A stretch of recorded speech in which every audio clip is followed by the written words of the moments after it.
ನಮಸ್ಕಾರ, ನಾನು ನವೀನ್. ಇದು first day first show Kannada. Ayogya 2 ಸಿನಿಮಾದ ಸೆಲೆಬ್ರಿಟಿ ಶೋನಲ್ಲಿದ್ದೀವಿ. ನಿರ್ದೇಶಕರು ಮಹೇಶ್ ಸರ್ ಇದ್ದಾರೆ, ಮಾತಾಡ್ಸೋಣ. ಯಾವಾಗಲೇ ಕೇಳಿದ್ರು ಸರ್ ಬಿಫೋರ್ ರಿಲೀಸು ನಾನು ಒಂದೂವರೆ ಆದಮೇಲೆ ಮಾತಾಡ್ತೀನಿ ಅಂತ ಇದ್ರಿ. ಇವಾಗ ಮಾತಾಡ್ಬೋದಾ? ಒಂದೂವರೆ ಆಗಿದೆ, ಅವತ್ತು ಶುಕ್ರವಾರನೇ ಆಯ್ತು ಅದು ಒಂದೂವರೆ. ನಾನು ಅವತ್ತು ಹೇಳಿದ್ದು ಸಿನಿಮಾ ಮಾತಾಡಿದ್ರೆ ನಿರ್ದೇಶಕನ ಮಾತಿಗೆ ಒಂದು ತೂಕ ಇರುತ್ತೆ ಅಂದ್ಕೊಂಡೆ. ನಿಜವಾಗಿ ಸಿನಿಮಾ ಮಾತಾಡಿದ್ಯಾ ನೀವು ಹೇಳಬೇಕು. ಖಂಡಿತವಾಗ್ಲೂ ಮಾತಾಡಿದೆ. ಎಸ್, ಹೌಸ್ಫುಲ್ ಶೋಗಳು ನೋಡ್ತಾ ಇದ್ರೆ, ಫಾಸ್ಟ್ ಫಿಲ್ಲಿಂಗ್ ಆರೆಂಜ್ ಶೋಗಳು ನೋಡ್ತಾ ಇದ್ರೆ ಖಂಡಿತ ಸಿನಿಮಾ ಮಾತಾಡಿದೆ ಅಂತ ನಾನು ಭಾವಿಸಿದ್ದೀನಿ. ಆಮೇಲೆ ಕಲೆಕ್ಷನ್ ರಿಪೋರ್ಟು ತುಂಬ ಚೆನ್ನಾಗಿದೆ. ಇಂಡಸ್ಟ್ರಿಯಿಂದ ಅಭಿಷೇಕ್ ಅಂಬರೀಶ್ ಸರ್ ಆಗ್ಬೋದು, ಆಮೇಲೆ ಧನ್ವೀರ್ ಸರ್ ಆಗ್ಬೋದು, ರಾಕ್ಲೈನ್ ಸರ್ ಆಗ್ಬೋದು, ಆ್ಯಂಡ್ ಹಲವಾರು ಶರಣ್ ಸರ್ ಆಗ್ಬೋದು, ಅದೇ ಎಲ್ಲರೂ ಕಾಲ್ ಮಾಡಿ ಈಗ ಗೆಲುವು ಬೇಕಾಗಿತ್ತು ನಿನಗೆ, ಸಿನಿಮಾಗೆ, ನಿರ್ಮಾಪಕರಿಗೆ ಮತ್ತು ಇಂಡಸ್ಟ್ರಿಗೆ ಅಂತ ಒಂದು ಮಾತುಗಳು ಕೇಳಿದಾಗ ಖುಷಿ ಆಗುತ್ತೆ. ಯಾಕೆಂದರೆ ಎಲ್ಲೂ ಒಂದು ದೋಣಿಲಿದ್ದೀವಿ, ನಾನು ಒಂದು ಸಿನಿಮಾ ದೋಣಿಲಿದ್ದೀನಿ. ಸೊ ಒಂದೊಂದು ಪುಷ್ ಮಾಡ್ದಂಗೆಲ್ಲ ನನ್ನ ಕೈಲೂ ಒಂದು ಸಣ್ಣ ನನ್ನ ಸಿನಿಮಾನ ಒಂದು ದಡ ಸೇರ್ಸೋಕ್ಕೆ ಏನೇನು ಮಾಡಬೇಕು ಎಲ್ಲ ಮಾಡಿದ್ದೀನಿ. ಒಂದು ಕಡೆ ನನ್ನ ನಿರ್ಮಾಪಕರನ್ನು ಸೇಫ್ ಮಾಡಬೇಕು, ಒಂದು ಲಾಭದ ಮುಖ ನೋಡಬೇಕು. ಇನ್ನೊಂದು ಕಡೆ ನಾನು ಸಿನಿಮಾನು ಹಿಟ್ ಮಾಡ್ಕೋಬೇಕು, ನನ್ನ ಕೆರಿಯರ್ಗೂ ಬೇಕನ್ನೋದು ಎರಡೂ ಗೊಂದಲಗಳ ಮಧ್ಯದಲ್ಲಿ 7ನೇ ತಾರೀಕು ಸಿನಿಮಾ ರಿಲೀಸ್ ಮಾಡಿದು. ಇವತ್ತಿನವರೆಗೂ ಹೆಚ್ಚು ಕಡಿಮೆ 275 ಶೋಗಳು ಹೌಸ್ಫುಲ್ ಆಗಿದೆ. ಹೆಚ್ಚು ಕಡಿಮೆ ಒಂದು 2300 ಶೋಗಳು ರನ್ ಆಗಿದೆ, ಇನ್ನೂ ಹೋಗ್ತಾ ಇದೆ. ಇನ್ನೊಂದು ಗುಡ್ ನ್ಯೂಸ್ ಅಂದರೆ ಫಸ್ಟ್ ಡೇ ಹೇಳಬೇಕು ಅಂದರೆ, ಇನ್ನೂ ನಾನು ಯಾರಿಗೂ ಹೇಳಿಲ್ಲ, ನಾನೇನು ರಿಲೀಸ್ ಮಾಡಿದೆ 180 ಸಿಂಗಲ್ ಥಿಯೇಟರ್ಸು, 83 ಮಲ್ಟಿಪ್ಲೆಕ್ಸು, ಅಷ್ಟು ಸೆಕೆಂಡ್ ವೀಕ್ ಹಂಗೆ ಕಂಟಿನ್ಯೂ ಆಗಿದೆ. ಪ್ಲಸ್ 17 ಎಕ್ಸ್ಟ್ರಾ ಥಿಯೇಟ್ರ್ಗಳು ಕೇಳಿ ತೊಗೋತಾ ಇದ್ದಾರೆ. ಇದರ ಮಧ್ಯದಲ್ಲಿ ರಾಘವೇಂದ್ರ ಥಿಯೇಟರ್ ಅಂತ ಹೊಸಕೋಟೆಯಲ್ಲಿ ಹೊಸ ಥಿಯೇಟ್ರು ಇನಾಗ್ರೇಷನ್ಗೆ ನಮ್ಮ ತಂಡ ನಾವೇ ಹೋಗ್ತಾ ಇದ್ದೀವಿ. ನಮ್ಮ ಸಿನಿಮಾ ಫಸ್ಟ್ ಟೈಮ್ ಹಾಕೋತಾ ಇದ್ದಾರೆ. ಅವರು ಡಿಸ್ಟ್ರಿಬ್ಯೂಟರ್ ಕೇಳಿ ಸಿನಿಮಾನ ಒಂದು ಸಕ್ಸಸ್ಫುಲ್ ಹೋಗ್ತಾರೆ, ಸಿನಿಮಾದಿಂದನೇ ಸಿನಿಮಾ ಆರಂಭ ಆಗಲಿ ಅಂಥೇಳಿ. ಈ ಥರ ಹಲವು ಹೊಸಗಳ ತನಕ್ಕೆ.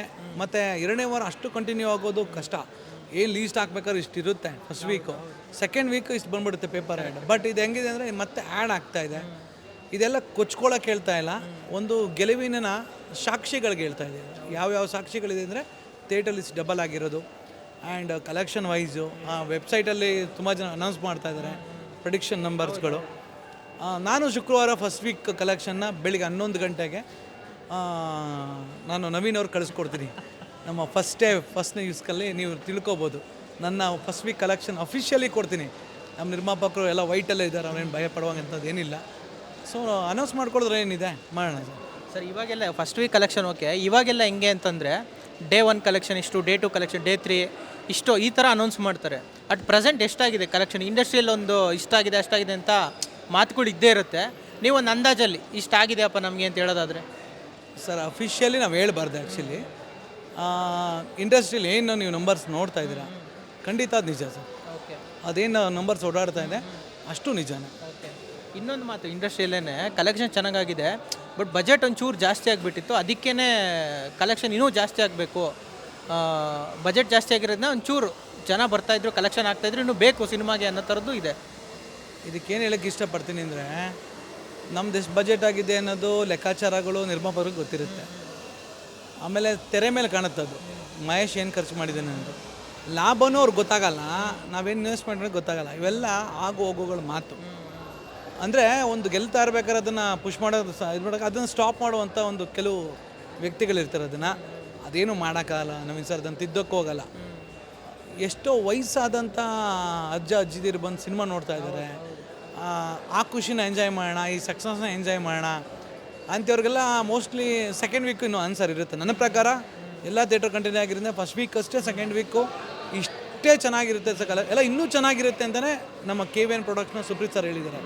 ಸರ್, ಈ ಸಲ ನೀವೇನು ಅನೌನ್ಸ್ ಮಾಡ್ತಾ ಇದ್ದೀರಾ number first week, second week ಇದಕ್ಕಿಂತ ಚೆನ್ನಾಗಿರುತ್ತೆ ಸರ್. ಫಸ್ಟ್ ವೀಕ್ ರಿಪೋರ್ಟ್ ಬಂದಿದೆ. ಸೆಕೆಂಡ್ ವೀಕ್ 2 ಹಾಲಿಡೇಗಳಿದೆ, Sunday and Saturday Independence Day ಇರೋದ್ರಿಂದ ಇನ್ನೂ ಉತ್ತಮವಾದಂಥ ಗಳಿಕೆ ಸೆಕೆಂಡ್ ವೀಕ್ ಆಗುತ್ತೆ. 3ನೇ ವಾರ ವರಮಹಾಲಕ್ಷ್ಮಿ ಇದೆ. ನೀವು ನಿರ್ಮಾಪಕರು ಒಳ್ಳೆ ಲಾಭ ತಗೋತಾರೆ, ಇಂಡಸ್ಟ್ರಿಗೂ ಒಳ್ಳೆ ದಿವಸ, ಒಳ್ಳೆ ಗೆಲುವು ನಿಮಗೂ ಸಿಕ್ಕಿದೆ ಅಂತ KVN ಸಂಸ್ಥೆಯ ಡಿಸ್ಟ್ರಿಬ್ಯೂಟರ್ ಸುಪ್ರೀತ್ ಸರ್ ಅವರು, ಗಂಗಾಧವರು ಹೇಳಿದ್ದಾರೆ. ನಾನು ಅವ್ರ ಅಂಕಿಅಂಶಗಳನ್ನ ಅವ್ರನ್ನ ನೋಡ್ತೀನಿ, ಆಮೇಲೆ ಜನ ಕೇಳ್ತೀನಿ. ಸೋ ಕಾಲ್ಡ್ ಈ ಗಾಂಧಿನಗರ ಕೆಲವು ಹಳೇ ಪಂಡಿತರುಗಳಿದ್ದಾರೆ, ಅವ್ರು ಯಾರೂ ನಾನು ನಂಬಲ್ಲ, ಅವ್ರು ಯಾರು ಮಾತು ನಾನು ಕೇಳಲ್ಲ. ಅವ್ರುಗಳು ಇರೋದೇ ಈ ಥರ, ಬಜೆಟ್ ಅಷ್ಟು ಐತೆ ಇಷ್ಟ ಐತೆ ಅಂತ ಅನ್ನೋಕ್ಕೆ ಯಾರಿಗೂ ಆನ್ಸರ್ ಕೊಡಬೇಕೂ ಆಗಿಲ್ಲ. ಸರ್ ಇನ್ನೊಂದು, ನಿಮಗೆ ಈ ಸಿನಿಮಾ ಎಷ್ಟು ತುಂಬ ಇಂಪಾರ್ಟೆಂಟ್ ಆಗಿತ್ತು ಅಂತ ಗೊತ್ತು, ಆದರೂ ಎಷ್ಟು ಇಂಪಾರ್ಟೆಂಟ್ ಆಗಿತ್ತು, ಅಕಸ್ಮಾತ್ ರಿವ್ಯೂ ಚೆನ್ನಾಗಿಲ್ಲ, ಪಿಕ್ಚರ್ ಚೆನ್ನಾಗಿಲ್ಲ ಅನ್ನೋ ಥರ ಆಗ್ಬಿಟ್ಟಿದ್ರೆ ಆ ಒಂದೂವರೆಗೆ ಏನಾಗ್ತಾಯಿತ್ತು, ನಿಮ್ಮ ಲೈಫ್ ಹೆಂಗೆ ಇದಾಗ್ತಾಯಿತ್ತು? ಅದೃಷ್ಟವಶಾತ್ ಹಂಗಾಗಿಲ್ಲ, ನಿಮ್ಮ ಎಫರ್ಟು ನಿಮ್ಮೆಲ್ಲ ಫಲ ಸಿಕ್ಕಿದೆ, ಬಟ್ ಅಕಸ್ಮಾತ್ ಹಂಗಾಗಿಲ್ಲ ಅಂದರೆ ಏನಾಗ್ತಾಯಿತ್ತು ನಿಮ್ಮ ಲೈಫಲ್ಲಿ? ಸಿನಿಮಾ ಮಾಡೋದು ನಿಲ್ಲಿಸ್ತಾ ಇದ್ದೆ, ನಿಲ್ಲಿಸ್ತಾ ಇದ್ರಿ? ಖಂಡಿತ ನಿಲ್ಲಿಸ್ತಾ ಇದ್ದೆ. ಯಾಕಂದರೆ ಒಂದು ರಿಯಲ್ ಎಫರ್ಟ್ ಹಾಕಿದ್ದೀನಿ ಇದಕ್ಕೆ. ಸೋಮೆ ಕತೆ ಬರ್ತಿದ್ದೀನಿ, ಹಳ್ಳಿ ಕತೆ ಮತ್ತು ಎಂಟರ್ಟೈನ್ಮೆಂಟ್ ಮಾಡಿದ್ದೀನಿ. ಇದೂ ತಗೊಳ್ಳಿಲ್ಲ ಅಂದರೆ ಮೋಸ್ಟ್ಲಿ ನಮ್ಮ ಜನ ಅದರ್ ಲ್ಯಾಂಗ್ವೇಜ್ ನೋಡೋಕ್ಕೆ ಇಷ್ಟಪಡ್ತಾ ಇದ್ದಾರೇನೋ, ಮೋಸ್ಟ್ಲಿ 100 ಕೋಟಿ ಸಿನಿಮಾಗಳು ನೋಡೋಕ್ಕೆ ಇಷ್ಟಪಡ್ತಾರೆ ಅಂತ ನನ್ನ ತಲೆಯಲ್ಲಿ ಓಡೋಕ್ಕೆ ಸ್ಟಾರ್ಟ್ ಆಗಿ, ಆಯ್ತು ಬಿಡಪ್ಪ 2 ಸಿನಿಮಾ ಅಯೋಗ್ಯ ಮದಗಜ ಕೊಟ್ಟಿದ್ದೀನಿ, ನನ್ನ ಪೆನ್ನಲ್ಲಿ ನಾನು ಎಷ್ಟು ಶಕ್ತಿ ಇರೋದು ಅಷ್ಟು ಬರಿಬೋದು ಅಷ್ಟೇ, ನಾನು ಇಲ್ಲೇ ಗೂಟ ಹೊಡ್ಕೊಂಡು ಇರೋಕ್ಕಾಗಲ್ಲ. ಒಂದು ರಿಟೈರ್ಮೆಂಟ್ ಅನ್ನೋದು ಎಲ್ಲರಿಗೂ ಇದ್ದೇ ಇರುತ್ತೆ, ನನಗೆ ಇದ್ದೇ ಇರುತ್ತೆ. 2 ಸಿನಿಮಾಗೆ ನನ್ನ ಕೆಪಾಸಿಟಿ ಏನು ಅಂತ ಅಂದ್ಕೊಂಡು ನಾನು ಡಿಸೈಡ್ ಆಗಿದ್ದೆ. ಬಟ್ ಅದು 1:30ಗೂ ಆಗಿದ್ದೆ, 4:15 ಅದೇ ಮನಸ್ಥಿತಿ ಇತ್ತು ನನಗೆ. ಯಾಕೆಂದರೆ ಡ್ರಾಪ್ ಇತ್ತು ಕಲೆಕ್ಷನ್, ಏನು ಆ ಒಂದು ಥರ ಓಪನಿಂಗ್ ನಾನು ತೊಗೊಳ್ಳಿಲ್ಲ. ಶುಕ್ರವಾರ ನೈಟ್ ನನಗೆ ಓಪನಿಂಗ್ ತೊಗೊಂಡಿದ್ದು. ಆ್ಯಕ್ಚುಲಿ ಓಪನಿಂಗ್ ಶುಕ್ರವಾರ, ಯಾಕಂದರೆ ಎಲ್ಲ ಕಡೆ ಸೈಕ್ಲೋನ್ ಇತ್ತು ಅವತ್ತು. ನನಗೆ ವೇರಿಯೇಷನ್ ಆಗ್ತಾಯಿತ್ತು. ಎಷ್ಟು ವೇರಿಯೇಷನ್ ಆಗ್ತಾಯಿದೆ ಅಂದರೆ ಅಷ್ಟು ವೇರಿಯೇಷನ್ ನನ್ನ ದೇಹದಲ್ಲಿ ಎದೆ ಬಡಿತ ಆಗ್ಬೋದು, ಸಿಟ್ಟಾಗ್ಬೋದು, ಯಾಕೆ ಹಿಂಗೆ ಆಗ್ತಾಯಿದೆ, ಸೀಕ್ವೆಲ್ ಸಿನಿಮಾ ನಗ್ತಾ ಇದ್ದಾರೆ ಜನ, ನಾನೇನು ಬೇರೆ ಏನಾರ ಹೇಳ್ತಾ ಇದ್ದೀನ ಅನ್ನೋ ಒಂದು ಆತಂಕ ನನ್ನಲ್ಲೂ ಇತ್ತು. ಬಟ್ 7:30 ಒಂದು ಮ್ಯಾಜಿಕ್ ನಡಿಗೆ ಸ್ಟಾರ್ಟ್ ಆಯಿತು. ಅದು ಏನಾಯಿತೋ ಗೊತ್ತಿಲ್ಲ. ಅವತ್ತು ಶುಕ್ರವಾರ ರಾತ್ರಿ ಹತ್ಕೊಂಡಿದ್ದು ಇವತ್ತಿನ ತನಕ ಜನನೇ ಪಬ್ಲಿಸಿಟಿ ಮಾಡಿಕೊಂಡು ತೊಗೊಂಡು ಹೋಗ್ತಾ ಇದ್ದಾರೆ. ಅದೇ ಸಿನಿಮಾ ನೋಡಿದಾಗ ಹೆಂಗೆ ಅನ್ನಿಸ್ತು ಅಂದರೆ, ಏನೋ ಬೇರೆದೇನು ಮಾಡೋಕ್ಕೆ ಹೋಗಿಲ್ಲ. ನಿಮ್ಮ ಮನೇಲಿ ಏನು, ನಿಮ್ಮ ಅಡುಗೆ ಮನೇಲಿ ಏನಿರುತ್ತಲ್ಲ ಸಾಮಾನು, ಅದನ್ನೆಲ್ಲ ಇಟ್ಕೊಂಡು ಒಂದು ರುಚಿಯಾಗಿ ಒಂದು ಅಡುಗೆ ಮಾಡಿಕೊಟ್ರೆ ಇಷ್ಟ ಆಗ್ಬಿಡುತ್ತಲ್ಲ ನಮಗೆ. ನಮ್ಮಮ್ಮನ ಯಾರ ಮಾಡಿಕೊಟ್ರೆ ಏನಿರುತ್ತೆ ಅದನ್ನ ಆ ಥರ ಮಾಡಿಕೊಟ್ಟಿದ್ದೀರಾ. ಬೇರೆದೇನೋ ಹುಡ್ಕೋಕ್ಕೆ ಹೋಗಿಲ್ಲ, ಇರೋದನ್ನೇ ನೀಟಾಗಿ ಮಾಡಿದ್ದೀರಾ. ರೆಗ್ಯುಲರೇ, ಬಟ್ ಇಷ್ಟ ಆಯಿತು ಜನಕ್ಕೆ, ಎಂಟರ್ಟೈನಿಂಗ್ ಅಂತ ಅನ್ನಿಸ್ತು. ಇಲ್ಲ, ನಾನು ಆಡಿಯನ್ಸ್ ಮಧ್ಯೆ ತುಂಬ ಹೋಗ್ತಾಯಿದ್ದೀನಿ. ನೆನೆ ನೋಡಿ ಹೌಸ್ಫುಲ್ ಅಂದ ತಕ್ಷಣ ಮೈಸೂರು ಕೊಟ್ಬಿಟ್ಟೆ. ನಾನು 4:15ಗೆ ಗೊತ್ತಾಗೋಯ್ತು DRC ಮಾಲ್ ಹೌಸ್ಫುಲ್ ಅಂದ ತಕ್ಷಣ ಜನರ ರಿಯಾಕ್ಷನ್ ನಾನೇ ತೊಗೊಂಡೆ. ನಾನೇ ಮೈಕ್ ಇಟ್ಕೊಂಡು ಹೇಗೆ ಇದೆ ಅಂತ. ಆಮೇಲೆ ಅವ್ರನ್ನ ಮಾತಾಡಿಸ್ಬೇಕಾಯ್ತು. ವಯಸ್ಸಾದವರೆಲ್ಲ ಅವರೆಲ್ಲ ವರ್ಷಗಟ್ಟಲಾಗಿದೆ ಸಿನಿಮಾ ನೋಡಿ. ಅವ್ರ ಮಗನ ಮೊಮ್ಮಗನ ನೋಡ್ಬಿಟ್ಟು ಕರ್ಕೊಂಬಂದಿರೋದು ಇದು ನೋಡೋಣ ಅಂತ. ಅವ್ರಿಗೆ ಅವ್ರ ಊರಿಗೆ ಹೋದಂಗಿತ್ತಂತೆ. ಅವ್ರ ಊರು ನೋಡಿ ಘಟನೆಗಳು, ಮತ್ತು ಒಂದು ಹಳ್ಳಿ ನಡೆಯೋ ಭಾಷೆ, ಆ ಲೊಕೇಶನ್ಗಳು, ಇಂಟ್ರೋ ಬ್ಲಾಕಲ್ಲಿ ಇಂಟ್ರೋ ಬ್ಲಾಕ್ ಮುಂಚೆ, ಇಂಟ್ರೋ ಬ್ಲಾಕ್ ಆದಮೇಲೆ ಒಂದಿದೆ ಎಮ್ಮೆಗೆ ಒಂದು ನಮ್ಮಪ್ಪ ಯಾರು ಅಂತ ಕೇಳ್ತಾರಲ್ಲ, ಆ ಸೀನ್ಗಳೆಲ್ಲ ತುಂಬ ಲೈವ್ ಆಗಿದೆ. ಎಲ್ಲ ನೆನೆಸ್ಕೊಂಡು ಹೇಳ್ತಾರೆ, ಇದು ನಾನು ಹಳ್ಳಿಲಿ ಹಿಂಗಿದ್ದೆ, ನಾನು ನೋಡಿದ್ದೆ ಇದನ್ನು. ನನಗೆ ಅವ್ರಿಗೆ ಏನೂ ಕೇಳ್ತಾ ಇಲ್ಲ ನನ್ನಿಂದ ಪ್ಯಾನ್ ಇಂಡಿಯಾ ಸಿನಿಮಾನೂ ಕೇಳಿಲ್ಲ, ಏನೋ ಮಾಡಿಬಿಡು ಅಂತ. ಈ ಥರ ಎಂಟರ್ಟೈನ್ ಮಾಡು, ಅಯೋಗ್ಯದ್ರೆ ಏನು ಮಾಡು, ಇನ್ನೇನೋ ಮಾಡಪ್ಪ ನೀನು, ನಮ್ಗೆ ಈ ಥರ ಸಿನಿಮಾಗಳು ಕೊಡು ಅಂದರು. ಜನಕ್ಕೆ ಏನು ಕೇಳ್ದವ್ರೆ ನನಗೆ ಅದನ್ನೇ ಕೊಡೋಕ್ಕೂ ನಾನು ಮುಂದೆನೂ ಅಷ್ಟೇ ಯಾವುದೇ ಸಬ್ಜೆಕ್ಟ್ ಎತ್ಕೊಂಡ್ರು ಎಂಟರ್ಟೈನ್ಮೆಂಟ್ ಬಿಟ್ಟು ನಾನು ಮಾಡಲ್ಲ. ಅದೆಷ್ಟೇ ಕೋಟಿ ಸಿನಿಮಾ ಆಗಲಿ ಅಥವಾ 1 ಕೋಟಿ ತೆಗಿತೀನೋ 10 ಕೋಟಿ ತೆಗಿತೀನೋ, ಎಂಟರ್ಟೈನ್ಮೆಂಟ್ ಫೋರ್ಗ್ರೌಂಡಲ್ಲಿರುತ್ತೆ, ಇದೆಲ್ಲ ಹಿಂದೆ ಇರುತ್ತೆ. ನೆಕ್ಸ್ಟ್ ಹೆಂಗಿದೆ ಸರ್ ಪ್ಲ್ಯಾನ್? ಈಗ ಅಯೋಗ್ಯ 3 ಅಂತ ಸ್ಕ್ರೀನ್ ಮೇಲೆ ಅನೌನ್ಸ್ ಮಾಡಿದ್ದೀರಾ, ಬಟ್ ನೆಕ್ಸ್ಟ್ ಯಾವುದನ್ನು ಈಗ ಬೇಗ ಶುರು ಮಾಡೋದು ಯಾವ ಪ್ರಾಜೆಕ್ಟು ನೀವು? ಇಲ್ಲ, ಅಯೋಗ್ಯ 3ಗೆ ಅಟ್ಲೀಸ್ಟ್ 1 ವರ್ಷ ಗ್ಯಾಪ್ ಬೇಕಾಗುತ್ತೆ. ಯಾಕಂದರೆ ಕಂಪ್ಯಾರಿಸನ್ ಸ್ಟಾರ್ಟ್ ಆಗಿಬಿಡುತ್ತೆ. ಆಮೇಲೆ ಸ್ಕ್ರಿಪ್ಟ್ ರೆಡಿ ಇದೆ. ನಾನು 8 ವರ್ಷ ಮರೆಯೋಕ್ಕೆ ತೊಗೊಂಡೆ ಅಯೋಗ್ಯನ, ಅದಕ್ಕೆ ಈ ಥರ ಕಿಕ್ ಕೊಡ್ತಾರದು. ಸಡನ್ನಾಗಿ ಮಾಡಿದರೆ ಇಲ್ಲ ಗುರು ಅಂತ ಇದ್ರು. ಅದಕ್ಕೆ ಹಲವಾರು ಎಕ್ಸಾಂಪಲ್ಗಳಿದೆ. 1 ವರ್ಷ ಅಂತೂ ಗ್ಯಾಪ್ ತೊಗೋತೀನಿ. ಅದರ ಮಧ್ಯದಲ್ಲಿ ರಿಯಲಾಗಿ ಹೇಳಬೇಕು ಅಂದರೆ ನಿರ್ಮಾಪಕರ ಆಫರ್ ನನಗೆ ಭಾನುವಾರ ರಾತ್ರಿ ಇಲ್ಲಿ ತನಕ 4 ಜನ ನಿರ್ಮಾಪಕರು ಆಫರ್ ಕೊಟ್ಟಿದ್ದಾರೆ, ಬಂದು ಸಿನಿಮಾ ಮಾಡಿ ಅಂತ. ಬಟ್ ನಾನು ಯಾವುದೂ ಒಪ್ಕೊಳ್ಳೋವಂಥ ಮನಸ್ಥಿತಿಲಿಲ್ಲ. ನಾನು ನನ್ನ ನಿರ್ಮಾಪಕನ ಕಂಪ್ಲೀಟ್ ಸೇಫ್ ಮಾಡಬೇಕು, ಅವರನ್ನು ಒಂದು ಲಾಭ ನೋಡಿ ಅವ್ರಿಗೊಂದು ಥ್ಯಾಂಕ್ಸ್ ಹೇಳಬೇಕು. ಅದಾದ ನಂತರ ಯಾರನ್ನ ಆಯ್ಕೆ ಮಾಡ್ಕೋಬೇಕು, ಪ್ಯಾಷನೇಟಾಗಿರಬೇಕು. ಒಂದು ಬೌಂಡ್ರಿಲಿ ಸಿನಿಮಾ ಮಾಡೋಕ್ಕಾಗಲ್ಲ ಇವತ್ತು. ಸೊ ಅದನ್ನು ನೋಡಿಕೊಂಡು ಖಂಡಿತ ಮಾಡ್ತೀನಿ. SPC ಫಿಲಮ್ಸು ನಮ್ಮ ಮುನೇಗೌಡ ಸರ್ ಅಷ್ಟೇ ಎಗೇನ್ ಕಂಟಿನ್ಯೂ ಆಗೋಣ ಅಂತಲೇ ಹೇಳಿದ್ದಾರೆ. ಮೊದಲ ಆದ್ಯತೆ ಅವ್ರಿಗೇ, ನಮ್ಮ ಮುನೇಗೌಡ ಸರ್ಗೇ.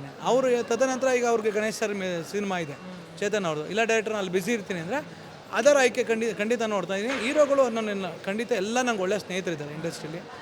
ಯಾರ ಹತ್ರ ಹೋದ್ರೂ ಒಂದು success rate card, hattrick success ಕೈಯಲ್ಲಿ ಸ್ಕ್ರಿಪ್ಟ್ ಇದೆ, ನಿರ್ಮಾಪಕರಿದ್ದಾರೆ. ಒಳ್ಳೆಯದು ಆಯ್ಕೆ ಮಾಡ್ಕೊಂಡು ಇನ್ನೊಂದು ಒಳ್ಳೆ ಗೆಲುವು ಕೊಡೋಕ್ಕೆ ಪ್ರಯತ್ನ ಮಾಡ್ತೀನಿ. ಇನ್ನೊಂದು ಕೊನೆ ಪ್ರಶ್ನೆ, ಎಲ್ಲರೂ ಶಾಂತಿ ಕ್ರಾಂತಿಗೋಸ್ಕರ ಕಾಯ್ತಾಯಿದ್ರು ರವಿ ಸರ್ ಸಿನಿಮಾಗೆ. ಈ ಸಿನಿಮಾದಲ್ಲಿ ಒಂಥರ ಆ ಥರ ಕಾಯ್ತಿದ್ದವ್ರಿಗೆ ಒಂದು ಸಲ ನೀವು ಸ್ಕ್ರೀನ್ ಮೇಲೆ ತೋರಿಸಿದ್ರು ರವಿ ಸರ್ನ. ಅಲ್ಲ, ನಾನು ದೊಡ್ಡ ಅಭಿಮಾನಿ ಬಿಡಿ. ಅಂಬರೀಷ್ ಅಣ್ಣಗೆ, ರವಿಚಂದ್ರಣ್ಣಂಗೆ ದೊಡ್ಡ ಅಭಿಮಾನಿ. ಅವ್ರದ್ದು ಕರೆಂಟ್ ಹೋಗ್ಬಿಡ್ತು ಅಂದರೆ ಮನೇಲಿ ದೇವರಿಗೆಲ್ಲ ಪ್ರೇಯರ್ ಮಾಡ್ತಿದ್ದೆ. ಅವಾಗೆಲ್ಲ ಕರೆಂಟ್ ಹೋಗ್ಬಿಡ್ತಿದ್ದು.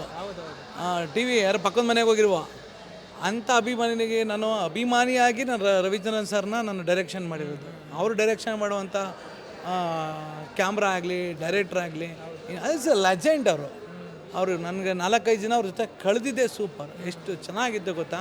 ಒಂದು ಆ್ಯಕ್ಷನ್ ಮೇಕಿಂಗ್ ಬಗ್ಗೆ ಹೇಳ್ತೀನಿ. ಅಲ್ಲಿ ಆ್ಯಕ್ಷನ್ ನಡೀತಾ ಇದೆ ಅಂದರೆ ನಾನು ಒಂದು ಟೆಂಟ್ ಹಾಕಿರುವೆ, ಎ ಸಿ ಕೂಲರ್ ಹಾಕಿರುವೆ, ಅವರಲ್ಲಿ ಕೂತ್ಕೋತಾನೆ ಇರಲಿಲ್ಲ. ಒಂದು ಚೇರ್ ಹಾಕ್ಕೊಂಡು ಅವ್ರು ಮ್ಯೂಸಿಕ್ ಹಾಕ್ಕೊಂಡು ಆ ಕಾಲ ಮೇಲೆ ಕಾಲಾಗ ಹಿಂದೆ ಒಬ್ಬರು ಛತ್ರಿ ಇಟ್ಕೊಂಡಿರೋರು. ಎಷ್ಟು ದೂರ ಒಂದು 10-20 ಫೀಟಲ್ಲಿ ಅಲ್ಲೇ ನೋಡ್ತಾ ಇರೋರು. ನನ್ನ ಶಾರ್ಟ್ನ ಫೈಟ್ ಮಾಸ್ಟರ್ ಹೆಂಗೆ ಕಂಪೋಸ್ ಮಾಡ್ತಾ ಇದ್ದಾರೆ ಅಂತ ನೋಡ್ಕೋಕೆ.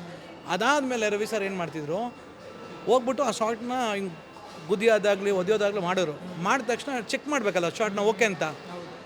ಕೆಲವ್ರು ಏನು ಮಾಡ್ತಾರೆ ಆರ್ಟಿಸ್ಟ್ಗಳು, ರೆಡಿ ಕಟ್ ಅಂದ ತಕ್ಷಣ ಹೋಗ್ಬಿಟ್ಟು ಕೂತ್ಕೊಬಿಡ್ತಾರೆ ಎ ಸಿ ಹಾಕ್ಕೊಂಡು. ಮತ್ತೆ ಅವ್ರನ್ನ ಕರಿಬೇಕು. ಬಟ್ ರವಿ ಸಾರು ಅಲ್ಲೇ ನಿಂತ್ಕೊಂಡಿರೋರು. ಅವ್ರ ಗಮನ ಮಾಸ್ಟ್ರು ಸರ್ ರೀಟೇಕ್ ಅಂದರೆ ಏನು ಮಿಸ್ಟೇಕ್ ಆಯಿತು ಅಂತ ಕೇಳೋರು.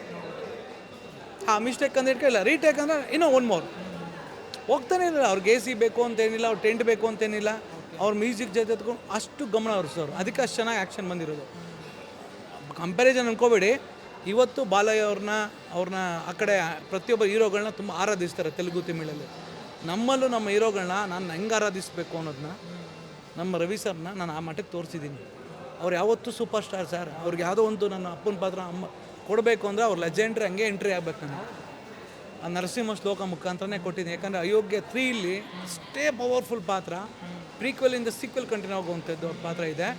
ಅದನ್ನು ತದನಂತರ ನೀವು 3 ನೋಡಿ, ಅವ್ರಿಗೆ ಸಖತ್ತಾಗಿದೆ ಅವ್ರ ಪಾತ್ರ. ನಾನು ಯಾವತ್ತೂ ಸಿನಿಮಾ ಹೇಳಬೇಕು ಅಂದರೆ 3 ಕತೆ ಹೇಳಿದ್ದೀನಿ.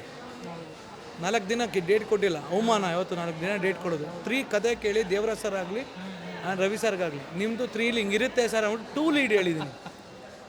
ಅಲ್ಲ ನೀವು ಯಾಕೆ 3 ಹೇಳಕ್ಕೆ ಬಂದಿದ್ದೀರಾ ಅಂದರು. ಅವ್ರು ಏನು ಡೇಟ್ ತೊಗೊಂಡು 3 ಹೇಳಕ್ಕೆ ಬಂದವ್ನು ಡೈರೆಕ್ಟ್ರು ಅಂದ್ಕೊಂಡು. ಹಂಗಿಲ್ಲ, 3 ಹೇಳ್ಬಿಟ್ಟು 2 ಲೀಡ್ ಕೊಡ್ತಾ ಇದ್ದೀರಣ್ಣ ಹಿಂಗಂದ್ರೆ ಓಕೆ ಅಂದರು.